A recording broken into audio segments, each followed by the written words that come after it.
नमस्कार बागवान भाइयों। आज हम बागवानी की बात में बात करेंगे फंगल इन्फेक्शंस की।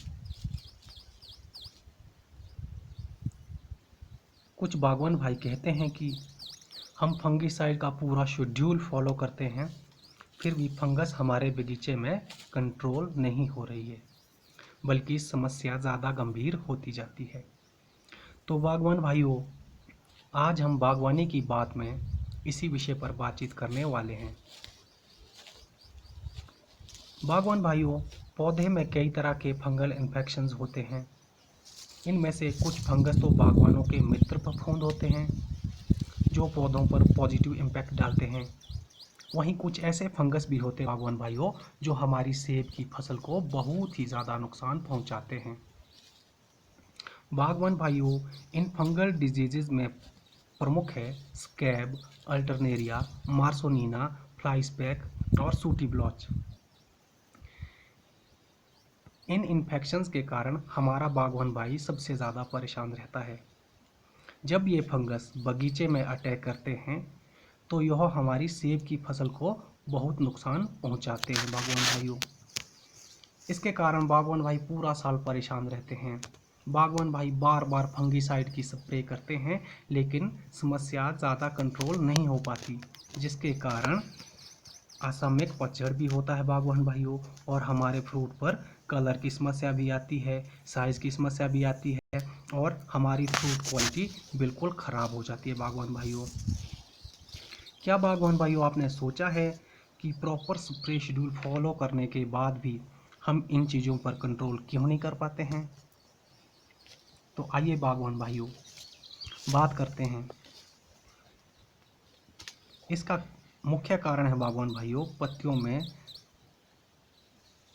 सनलाइट सही तरीके से ना पहुंचना। इसका कारण है बागवान भाइयों, बगीचे में एयरेशन का प्रॉपर ना होना।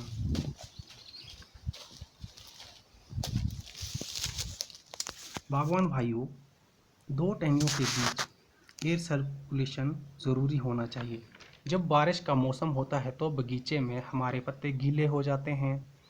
ख़राब मौसम में सनलाइट तो पौधों को वैसे ही नहीं मिल पाती, लेकिन यदि पौधे की शाखाएं, पौधे की टहनियाँ घनी है तो एयर सर्कुलेशन भी बगीचे में सही से नहीं हो पाता बागवान भाइयों, जिस कारण पत्ते लगातार कई घंटों तक गीले रहते हैं। गीले होने के कारण फंगस के लिए अनुकूल वातावरण मिल जाता है बागवान भाइयों। यह फंगस पनपने के लिए बेहतर वातावरण तैयार हो जाता है हमारे बगीचे में बागवान भाइयों। बागवान भाई बार बार फंजीसाइड की स्प्रेज करते हैं, लेकिन फंगस कंट्रोल नहीं हो पाता। बागवान भाइयों, केवल स्प्रे करने से फंगस पर नियंत्रण नहीं किया जा सकता। यह पूरे वर्ष की प्रैक्टिसेस है बागवान भाइयों, जो हमें बगीचे में करनी पड़ती है। सर्दियों में जब हम प्रूनिंग करते हैं बागवान भाइयों, तो सेब के पौधे की प्रूनिंग ऐसे करें कि सनलाइट पौधे के हर भाग तक पहुंचे। शाखाओं की दूरी इतनी रखें बागवान भाइयों कि खराब मौसम में जब पौधा गीला रहता है, जब हमारे पत्ते गीले रहते हैं, तो पौधों में एयर सर्कुलेशन चलता रहे। अगर पौधे में एयर सर्कुलेशन गीले मौसम में भी होगा तो हवा के कारण हमारे पौधे सूख जाएंगे।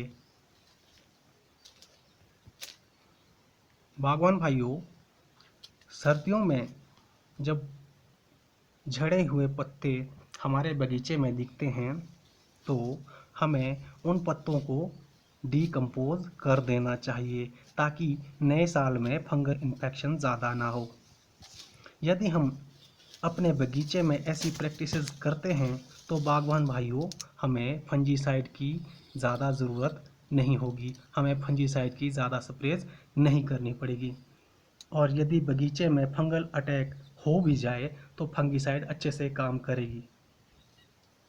तो बागवान भाइयों, याद रखें, सनलाइट, एयर सर्कुलेशन ये सबसे ज़रूरी है हमारे बगीचे में।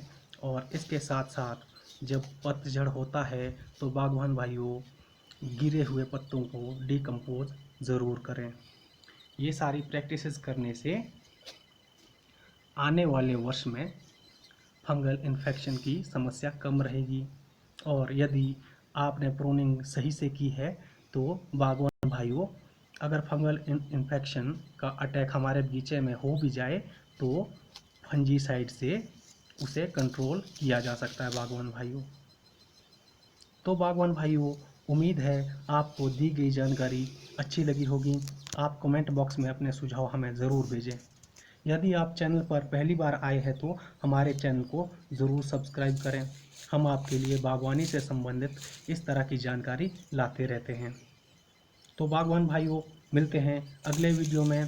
तब तक के लिए नमस्कार, जय हिंद, जय किसान, जय बागवान।